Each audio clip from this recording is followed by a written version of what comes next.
Bonjour. Alors aujourd'hui, on va voir en mathématiques une situation de partage, mais différente des situations de partage avec les divisions euclidiennes.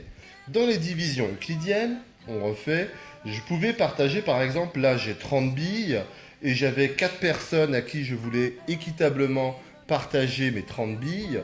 Eh bien, on pouvait savoir à l'avance que effectivement, on allait avoir 7 billes pour chacune des personnes et il allait nous rester 2 billes. Donc par exemple, 4, 6, 7, 2, 4, 6, 7, 2, 4, 6, 7, 2, 4, 6, 7.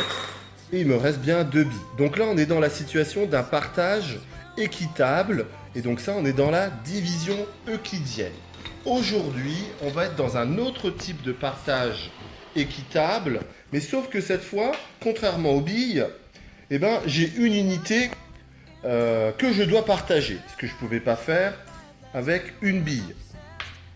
Donc là, je l'ai déjà découpé, mon gâteau, toujours en 4 parts, puisque je veux le partager pour 4 personnes. Et puis, ben, du coup, on va voir, c'est ce qu'on va appeler des fractions. On va voir que ben, chacune des parts, c'est un nombre mathématique.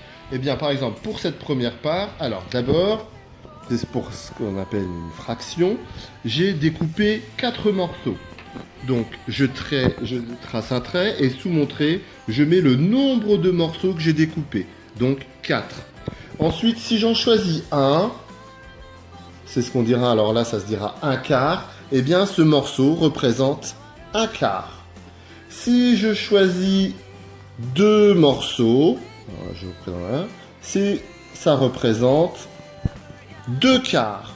Si je choisis au contraire 3 morceaux, ça représentera, ces 3 morceaux, ça représentera 3 quarts. Et enfin, si je choisis mes 4 morceaux que j'ai découpés, ça représente 4 quarts. Et puis du coup, tiens, on constate quelque chose. On constate que 4 quarts, c'est la même chose que 1. C'est la même chose que mon unité de départ. Alors ça, j'ai fait le choix de le découper en 4 morceaux. Mais j'aurais pu aussi me dire, ah bah tiens, je vais le découper en 2 morceaux. Donc là, j'ai découpé en 2 morceaux mon unité. Donc sous mon trait, je vais mettre 2.